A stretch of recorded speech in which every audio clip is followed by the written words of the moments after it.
Hiya, nice to have you back. We've just parked up there just behind us.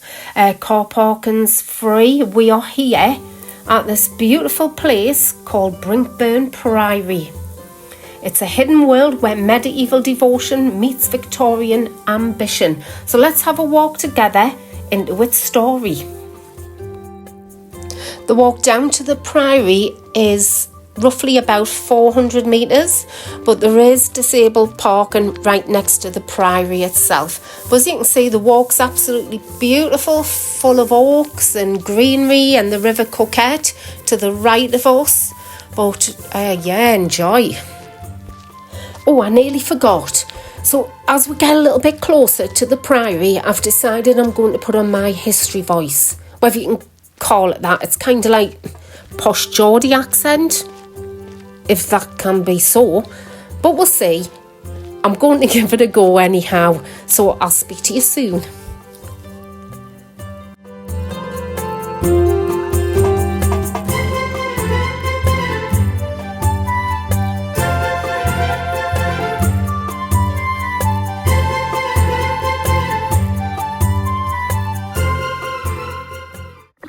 So as you're walking, you will see fragments of stone emerge like ghosts in the landscape, giving you the first sight of Brinkburn Priory. Founded in the 12th century by Augustinian monks, this was once a site of deep devotion, echoing with choral voices lost to time.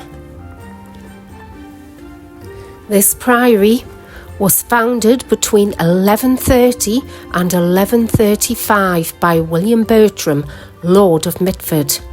For over 4 centuries, Augustinian canons lived and worshipped here, cloaked in silence, bound by ritual.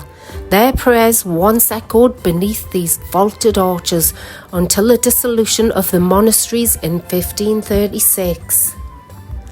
Yet this priory church endured in the 1800s. The Cadogan family restored its structure and raised the Manor House beside it. Walk slowly here by the River Coquette and you'll feel it, the hush, the weight of time, a whisper you can't quite place.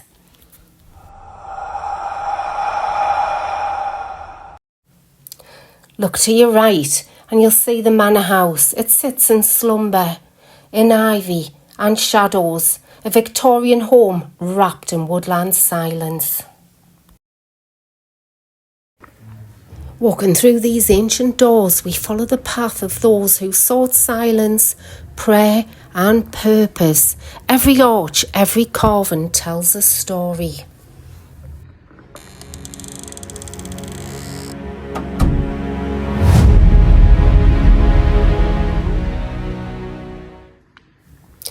This was more than a building, it was a spiritual sanctuary, a place of learning and a cornerstone of the local community. Though the priory fell silent after the dissolution of the monasteries, its spirit still lingers. The solitude here is powerful as if the stones themselves remember. The beautiful stained glass windows you're about to see are not original to the 12th century building. They were added in the 1860s during a 19th century restoration, specifically by William Wales, a prominent stained glass artist of the time. While the original priory building is from the 12th century, the current windows are a 19th century addition. Take care of where you are stepping. There are 23 memorials recorded at the site. Most of these are located inside the priory church itself. Unfortunately, many of the gravestones are too worn to identify, and there is no comprehensive public list of all the individuals buried here. As we enter this house of quiet grandeur, Brinkburn Manor, born of Victorian ambition, holds the whispers of centuries past. Within these rooms, voices once echoed of poets, priests and rebels. The Fenwicks, born here in the 1600s, left their mark on England's history. The Cadogans, century later, left their hearts in stone and timber. This was more than a manor, it was a sanctuary, a place where faith met family, where the past was never far behind. Today, Brinkburn lives again, in laughter, in vows, in the quiet joy of those who walk its hall. The house endures, not as a relic, but as a living story.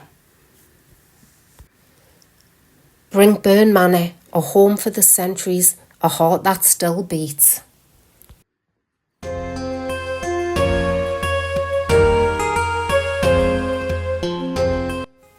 As we enter the drawing room, visualise the light from the bay windows spilling across the oak floors. Eleanor Cadogan once read aloud from Tennyson to her father, who was sat by the hearth dreaming of the Priory's restoration. The room, with its carved cornices and quiet dignity, held more than furniture. It held the heartbeat of a family devoted to memory and place.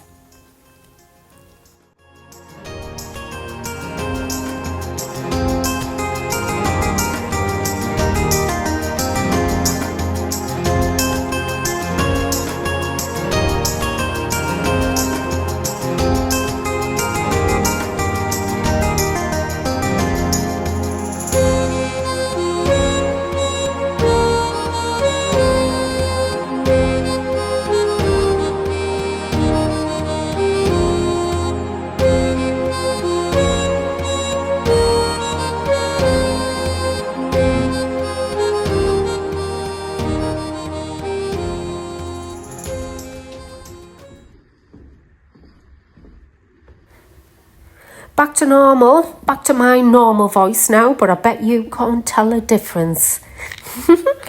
So I want to say I've absolutely enjoyed myself here. I found it very relaxing, very, very peaceful. I've just said to David, I really wish we didn't have to go, but apparently if you want to visit, please don't just turn up like we've done. You have to book on to one of the tours. You kind just walk in now, and not like what we've done. We just turned up, so make sure you do that. I wondered why it was quiet. We didn't really see anybody, maybe 3 people walking in the woods. So there you go, never mind. One last look at the Manor House. Oh, it's lovely. And remember to like and subscribe, leave us a comment, because we would love to hear from you. And I hope you've enjoyed this video today. There you go, there's the wedding party, all enjoying themselves, having a great time. What a beautiful place to get married. So one last look at the Priory. We'll be back soon with another video, but for now, I shall see you later.